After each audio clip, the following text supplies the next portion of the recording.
नमस्कार। क्या आप जानते हैं कि अगर आपको अच्छा लेखक बनना है, बेहतर कहानी और कविताएं लिखनी है या किसी साहित्यिक विषय पर शोधपरक कोई काम करना है, तो इसके लिए बहुत सारे संस्थान आपके लिए एक खास किस्म की सुविधा देते हैं। इसे राइटर्स रेजिडेंसी कहा जाता है।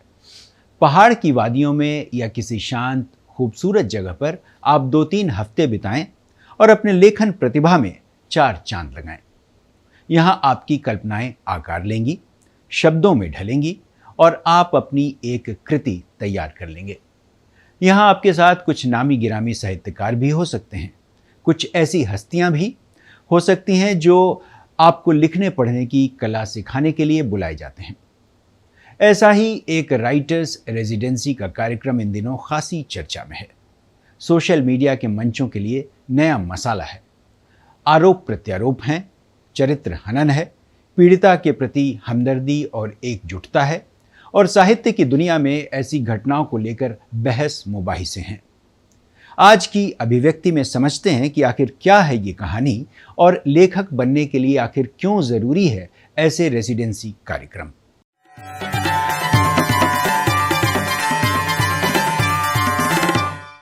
पहले नजर डालते हैं इस ताजा विवाद पर, स्त्री अस्मिता जैसे सवालों पर, इस घटना पर चल रही बहसों पर और उन सांस्कृतिक संगठनों पर जिन्होंने इस घटना को गंभीरता से लेते हुए अपने अपने तरीके से इसका जोरदार विरोध किया है।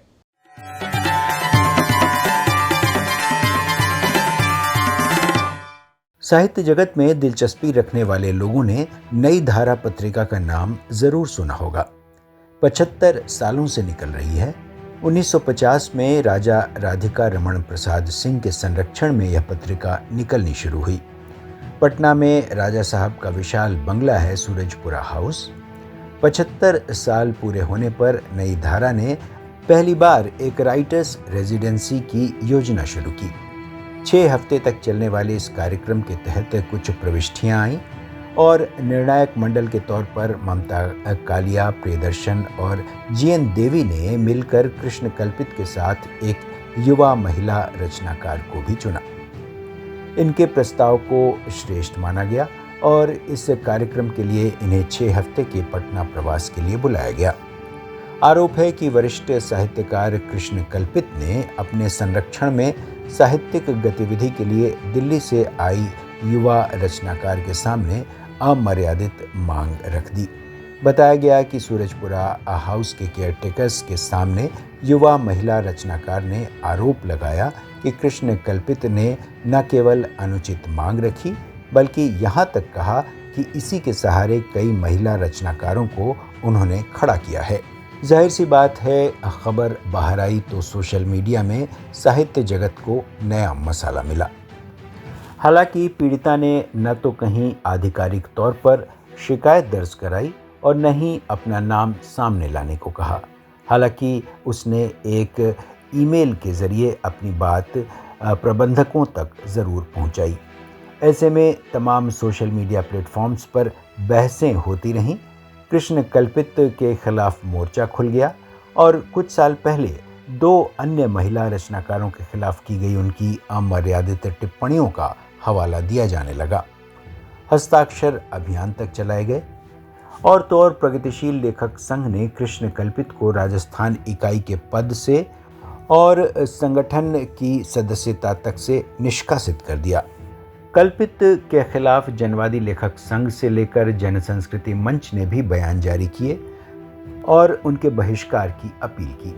आयोजकों और निर्णायक मंडल के सदस्यों से सफाई मांगी गई। स्त्री अस्मिता और स्वतंत्रता को लेकर आवाजें उठने लगीं और कुल मिलाकर साहित्य जगत में हलचल मच गई। कृष्ण कल्पित रेजिडेंसी छोड़कर वापस जयपुर लौट गए। करीब हफ्ते भर के हो हल्ले के बाद आखिरकार प्रबंधकों ने सफाई दी और मामला सुलझ जाने का दावा किया। सोशल मीडिया पर हुए इस हो हल्ले के बाद इतना तो असर हुआ कि आयोजकों ने तत्काल जांच कमेटी बैठाई, मामले को अफरा तफरी से सुलझाने की कोशिश की और इस संवेदनशील मुद्दे को फिलहाल ठंडा करने की कोशिश में लगे हैं। नई धारा पत्रिका ने अपनी सफाई में लिखा, हम नई धारा राइटर्स रेजिडेंसी के बारे में उठाए गए गंभीर मामले के बारे में पूरी संवेदनशीलता से अवगत हैं। हम स्पष्ट रूप से कहना चाहते हैं कि इस प्रकार के सभी मामलों को हम अत्यंत गंभीरता से लेते हैं। हम शिकायतकर्ताओं के लिए एक सुरक्षित और सम्मानजनक वातावरण सुनिश्चित करने के लिए प्रतिबद्ध हैं। शिकायत प्राप्त होते ही हमने तत्परता से निष्पक्ष जांच की प्रक्रिया शुरू की और सावधानीपूर्वक विचार विमर्श के बाद हमने इस मामले में आवश्यक कदम उठाए। हमारी जांच और उसके बाद उठाए गए कदम से शिकायतकर्ता पूर्णतया संतुष्ट हैं।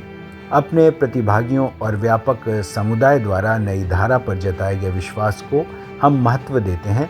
आशा है यह वक्तव्य इस गंभीर मामले को लेकर किसी भी तरह की अटकल का अंत करेगा। लेकिन मामला ठंडा होने की बजाय और गर्म तब हो गया जब पीड़िता ने खुद को सार्वजनिक कर दिया और अपने फेसबुक वॉल पर कृष्ण कल्पित की हरकतों के खिलाफ खुलकर अपनी बात रखी। जरा पीड़िता की पोस्ट भी पढ़ लेते हैं, जिसमें उन्होंने अपने उस शिकायती पत्र का स्क्रीनशॉट लगाया है जो उन्होंने नई धारा प्रबंधन को लिखा था। शिवांगी लिखती हैं, मुझे जो कहना है वो कहने के लिए अलग से एक लंबी पोस्ट लगेगी। फिलहाल ये कि आवाज़ उठाई गई तभी आप तक पहुंची है। अब ज़रा उस स्क्रीनशॉट्स के कुछ अंश भी पढ़ लेते हैं। कृष्ण कल्पित वरिष्ठ लेखक और नीच आदमी है। इन दोनों बातों को ध्यान में रखते हुए और नई धारा के सम्मान को ध्यान में रखते हुए सार्वजनिक रूप से न सही लेकिन नई धारा द्वारा भेजे गए किसी ऑफिशियल व्यक्ति की मौजूदगी में कृष्ण कल्पित मुझसे लिखित में माफ़ी मांगे। वो बड़े लेखक हैं, अपने हाथों से एक माफ़ीनामा अपने ऑटोग्राफ के साथ लिख के दे सकते हैं मेरे लिए। यदि वो अपना माफ़ीनामा लिखित में देने से इनकार कर दें तो उसे रेजिडेंसी छोड़कर जाने के लिए कहा जाए। उसके पास नई धारा की तरफ से औपचारिक तौर पर एक ईमेल लेटर भेजा जाए जिसमें सिर्फ ये दो विकल्प रखे जाएं कि वह अपनी गलती के लिए लिखित में शिवांगी गोयल से माफ़ी मांगे, अन्यथा सूर्यपुरा हाउस छोड़कर चला जाए। इससे मेरे आत्मसम्मान को ज़रूरी बल मिलेगा। कल्पित को अब पता होना चाहिए कि हर लड़की उसके लिए उपलब्ध नहीं है, हर लड़की चुप नहीं रहेगी। वो इतना बड़ा लेखक नहीं है कि एक आईपीएस अफसर के घर के अंदर अपने से 40 साल छोटी बच्ची के साथ छेड़छाड़ करके गर्व से घूम सके। जाहिर सी बात है, अब जब पीड़िता सामने आ चुकी है और उनके समर्थन में साहित्य जगत का एक बड़ा खेमा आ चुका है, ऐसे में यह मामला तो लंबा चलेगा और कृष्ण कल्पित के लिए साहित्य जगत में अपनी प्रतिष्ठा वापस पाना मुश्किल होगा। ऐसे माहौल में 6 हफ्ते का यह राइटर्स रेजिडेंसी कार्यक्रम लेखक के लिए कितना रचनात्मक होगा और किस तरह की कृति सामने आएगी, यह साहित्य जगत के लिए बड़ा सवाल है। निर्णायक मंडल के अहम सदस्य प्रियदर्शन और ममता कालिया इस घटना से आहत हैं। खुद पर लग रहे आरोपों और उठाए जा रहे सवालों पर प्रियदर्शन ने अपना पक्ष रखते हुए घटना की निंदा की है। बेशक नई धारा प्रबंधन ने अपने बयान में दोनों पक्षों को संतुष्ट करने का दावा किया, लेकिन जिस तरह निर्णायक मंडल पर सवाल उठे और ममता कालिया और प्रियदर्शन जैसे जाने माने लेखकों साहित्यकारों को कटघरे में लाने से भी नहीं चूका गया, उससे ये दोनों ही शख्सियतें आहत हैं। ममता कालिया तो कहती हैं कि उन्हें इस विवाद से दूर ही रखा जाए, क्योंकि उन्हें मेल पर जो प्रविष्टियां मिली उनके आधार पर उन्होंने चयन कर दिया। निजी तौर पर वह इनमें से किसी को ठीक से नहीं जानती। कृष्ण कल्पित की भाषा और प्रविष्टि पर सवाल नहीं उठाया जा सकता। वहीं प्रियदर्शन ने फेसबुक पर लिखा, कृष्ण कल्पित बरसों से मेरे परिसर में निषिद्ध हैं। फेसबुक पर 1.5 दशक से ज्यादा समय से रहते हुए बहुत सारे लोगों से विवाद हुए, कुछ कटुता की हद तक भी पहुंचे, लेकिन मैंने किसी को ब्लॉक नहीं किया, मगर कृष्ण कल्पित को किया, क्योंकि उनके स्त्री द्वेषी वक्तव्य इतने अरुचिकर और लगभग आपराधिक होते थे कि उनके साथ चलना मुश्किल था। मैंने लिखा भी था, कृष्ण कल्पित की विकृतियां उनकी कृतियों पर भारी हैं। प्रियदर्शन आगे लिखते हैं, लेकिन उनको फेलोशिप कैसे मिली? हम 3 निर्णायक थे, हमारे पास संस्था की ओर से कुल 4 प्रविष्टियां आईं। मेरे ध्यान में था कि मुझे 2 लोगों का चुनाव करना है। मेरी अनुशंसा में 2 लेखिकाएं ऊपर थीं। मैंने बहुत स्पष्ट लिखा था कि कृष्ण कल्पित जैसे सीनियर लेखक को ऐसी किसी फेलोशिप के लिए नहीं चुना जाना चाहिए। मेरी यह राय मेल पर भी है। बेशक उनकी प्रविष्टि अच्छी थी, लेकिन मैंने उन्हें नीचे रखा। फिर मुझे बताया गया कि बाकी 2 निर्णायकों की सूची में वे ऊपर हैं और कुल 3 लोगों को रेजिडेंसी मिल रही है। मैंने बहुमत का सम्मान करते हुए निर्णय स्वीकार किया। बेशक इस फैसले से अब भी अपने को अलग नहीं कर सकता, क्योंकि यह सामूहिक फैसला था। कृष्ण कल्पित ने जो कुछ किया, कोई भी संवेदनशील लेखक उसकी निंदा करेगा। मैं भी कर रहा हूं। मगर इस बेहद संवेदनशील मामले में किसी भी कानूनी कार्रवाई का अधिकार पीड़ित लड़की के पास है। उसकी निजता बेहद महत्वपूर्ण है, सिर्फ कानूनी तौर पर नहीं, उसके अपने सामाजिक आयाम भी हैं। हालांकि इसके लिए इंसाफ करने और उसको इंसाफ दिलाने की हड़बड़ी में सोशल मीडिया इस निजता को तार-तार कर चुका है। यह भी दरअसल उस लड़की के प्रति अपराध है। दूसरी तरफ इस मामले में आरोपी कृष्ण कल्पित इन आरोपों का खंडन करते हुए खुद को पाक साफ बताते हैं। जरा उनकी भी सफाई देख लेते हैं। अब तक के इतिहास में किसी हिंदी लेखक पर इतना सुनियोजित, घिनौना और भीषण आक्रमण शायद ही कभी हुआ हो, जो पिछले सप्ताह भर से मुझ पर हो रहा है। पिछले कुछ दिनों से मुझ पर जो मनगढ़ंत और काल्पनिक आरोप लगाए जा रहे हैं, उनसे मैं इनकार करता हूं। यह मेरे खिलाफ एक सुनियोजित षड्यंत्र है, जिसमें हिंदी के बड़े घरानों के साथ लेखक संगठन, कुछ कथित लेखक और मेरे अनगिनत दुश्मन शामिल हैं। उन्हें मुबारक। बहुत वेदना के साथ यह लिख रहा हूं। मुझे लगता है कि हिंदी संसार को कवियों की नहीं, हत्यारों की जरूरत है। खुश रहिए, आपको कवियों की क्या जरूरत। आप अपने षड्यंत्रों, झूठ और फरेब के साथ जीवित रहिए। अब बड़ा सवाल, क्या साहित्य में इस तरह की प्रवृत्तियां नई हैं? साहित्य ही क्या, पत्रकारिता, कला और संगीत की दुनिया में, शिक्षण संस्थान से लेकर किसी भी क्षेत्र में महिलाओं के प्रति इस तरह का शर्मनाक नजरिया और घटिया हरकतों की एक लंबी चौड़ी फहरिस्त तो है ही। तमाम कानून हैं, मी टू जैसे आंदोलन हैं। ऐसे में इस प्रवृत्ति को रोकने का आखिर कौन सा रास्ता हो सकता है? सवाल जवाब, जांच पड़ताल अपनी जगह है, पुरुषवादी मानसिकता अपनी जगह है, महिलाओं की आज़ादी और उनके हक की लड़ाई भी अपनी जगह है। जानने की कोशिश करते हैं ऐसे ही कुछ वक्तव्यों से। पीड़िता ने जिस बहादुरी से सामने आकर कृष्ण कल्पित के कारनामों को जिस तरह बेनकाब किया, उससे उन्हें शाबाशियां मिल रही हैं। उनके साथ चलने और कल्पित के खिलाफ एफआईआर तक करने की मांग की जा रही है। हो सकता है ऐसा हो भी जाए, क्योंकि आज का दौर पहले जैसा नहीं है। ऐसे संवेदनशील मामलों को लेकर जागरूकता आई है, सख्त कानून बन गए हैं और ऐसी हरकतों और मानसिकता के खिलाफ सोशल मीडिया से लेकर सड़क तक आंदोलन तेज होते रहे हैं। जाहिर सी बात है कि साहित्य, पत्रकारिता के साथ तमाम क्षेत्रों में ऐसी शिकायतों को बेहद गंभीरता से लिया जाने लगा है। स्त्री विमर्श जैसे सवाल साहित्य जगत में तेजी से उठा तो है, और लेखिकाओं का एक बड़ा खेमा इसे लेकर बेहद मुखर भी है। हालांकि कई वरिष्ठ साहित्यकार स्त्री विमर्श के सवाल पर अलग राय रखती हैं। तो अब देखिए, स्त्री विमर्श की अवधारणा बहुत पुरानी है, लेकिन उसको इतना जो ढोल पीटू वाला एक हंगामा जैसा बना दिया गया, ये काम राजेंद्र यादव ने किया। तो उन्होंने जब हंस पत्रिका का पुनर्स्थापन किया, अब वो सोचते थे कि आखिर कौन से मुद्दे उठाए, और वो थे भी, वो स्त्री समर्थक थे और वो दलित समर्थक भी थे, लेकिन साथ ही साथ उन्हें अपनी पत्रिका को लोकप्रिय भी करना था, उनको बाजार में खड़े रहना था। तब उन्होंने उसके अंदर देह विमर्श और देह मुक्ति वाली बात उन्होंने डाल दी। मेरा ख्याल है कि वो भी नहीं चाहते होंगे, क्योंकि वो बड़े समझदार आदमी थे और बड़े गंभीर आदमी भी थे। उन्होंने ये नहीं सोचा होगा कि देह मुक्ति की बात वो जब करेंगे तो ये एक कटपीस आंदोलन बन जाएगा। और वो इसलिए बन गया क्योंकि जो मीडियोकर राइटर्स हैं, जो एकदम औसत दर्जे की लेखिकाएं थी, उन्होंने इसको एक बहुत अच्छा अपने लिए नाप पाया। उन्होंने इसको बहुत अच्छा एक मानक पाया अपने लिए कि इस पर लिखना कितना आसान है। अपनी बेडरूम की बातें या दूसरे के बेडरूम की बातें बना बना कर लिखना या देख देख कर लिखना, जान जान कर लिखना बहुत आसान होता है। उसमें आपको ये लगता है, आपको लगातार अंदर से फीलिंग आता है कि आप क्रांति कर रहे हैं, लेकिन वो क्रांति नहीं होती है।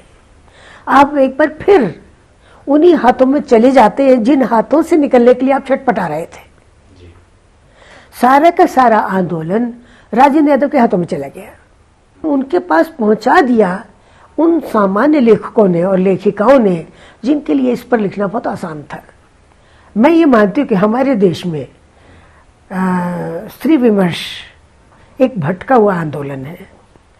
दलित विमर्श उतना भटका हुआ नहीं है। बहुत वर्षों से, सदियों से ये कोशिश हो रही है कि महिला अपने एक कोष्ठक में बैठी रहे, और महिलाओं को ही ये बात समझनी चाहिए कि अगर केवल स्त्री विमर्श की हम बातें करते हैं, जबकि विमर्श की सबसे ज्यादा जरूरत तो शायद पुरुषों को है, तो हम अगर केवल स्त्री विमर्श की बात करेंगे तो हमें धीरे धीरे उस कोष्ठक के अंदर, एक मजबूत कोष्ठक के अंदर बैठाया जा रहा है, और इस कोष्ठक में बैठने से मैं इनकार करती हूँ। आजकल तो आनंद का है स्त्री विमर्श, आजकल संघर्ष का नहीं है, हैं? आजकल क्या संघर्ष है, कोई मुझे बताए? सब कुछ बड़ा इजीली मिल रहा है, बहुत आराम से। मैं कल परसों ही देख रही थी फेसबुक, तो मैं दिखा भी रही थी अपने हस्बैंड को कि ये स्त्री विमर्श है आज का, है। अतुल जी, दुख होता है उसको देख के कि कहाँ से ये आंदोलन जैसा चला था और ये कहाँ जाके ख़त्म होने वाला है। और उसको स्त्री विमर्श क्यों कह रहे हैं लोग, हैं? उसको स्त्री विमर्श कहना स्त्री विमर्श को गाली देना है, मैं तो यही कहूँगी, है। क्योंकि खाली हम कुछ भी करेंगे, हम नंगे हो जाएंगे, हैं। हमें ऐसी आज़ादी चाहिए कि हमें किसी की परवाह नहीं है, ना समाज की, ना किसी की, ये तो कोई बात नहीं है। आप किसी ऐसे काम के लिए आगे बढ़िए जिससे समाज का हित हो, समाज जिससे आगे बढ़े। गांव की औरत कैसे रहती है कभी सोचा है क्या आपने? या जंगलों की औरत कैसे रहती है कभी देखा है क्या आपने? नहीं। हम तो यहीं सड़क पे कपड़े उतारने को खड़े हैं, ये स्त्री विमर्श है क्या? कपड़े उतारने से स्त्री विमर्श नहीं होता अतुल जी, ये तो सोच से होता है। पत्रकारिता के क्षेत्र में और खासकर कई मीडिया संस्थानों में ऐसे कई मामले सामने आते रहते हैं। कभी किसी पर महिलाओं पर ख़ास मेहरबानी करने का आरोप लगता है, कभी किसी संपादक को अपने प्रिय महिला रचनाकारों को छापने का आरोप लगता है। टीवी चैनलों से भी ऐसे तमाम किस्से बाहर आते रहते हैं। यौन शोषण तो बहुत बाद की बात है, लेकिन रसिक मिजाजी और लड़कियों या महिलाओं पर आपत्तिजनक टिप्पणियां आम बात हैं। बेशक अपना कामकाजी अस्तित्व बचाने के लिए या बेहतर मौके पाने के लालच में इक्का दुक्का ऐसे भी उदाहरण ज़रूर हैं जहां लड़कियों को ज़रूरत से ज़्यादा आज़ाद ख्याल होने वाला रास्ता अपनाना पड़ता है, जो बाद में उनकी फितरत में शामिल हो जाता है। लेकिन इससे पुरुषवादी सोच, महिलाओं को ऐसी नज़रों से देखने वाली प्रवृत्ति और मानसिकता को ही बढ़ावा मिलता है। तो क्या स्त्री विमर्श के मायने यही हैं? अगर ऐसा है तो आपको साहित्य और पत्रकारिता में कई कृष्ण कल्पित नजर आएंगे। बेशक उनके तौर तरीके अलग हो सकते हैं। शिवांगी प्रकरण में कृष्ण कल्पित को सार्वजनिक तौर पर सिर्फ आरोपों का खंडन करने वाला नहीं, बल्कि अपना विस्तृत बयान देना चाहिए और बताना चाहिए कि वास्तव में हुआ क्या था। उन्हें अपने आचरण के लिए सार्वजनिक माफ़ी मांगनी चाहिए और साहित्य जगत पर लगने वाले ऐसे धब्बों को धोने की पहल करनी चाहिए। बहरहाल सवाल गंभीर है। हम चाहते हैं आप भी कमेंट बॉक्स में बताएं कि क्या होना चाहिए। अभिव्यक्ति में इस बार के लिए बस इतना ही। मिलते हैं अगले हफ्ते कुछ नए सवालों और मुद्दों के साथ। तब तक के लिए नमस्कार।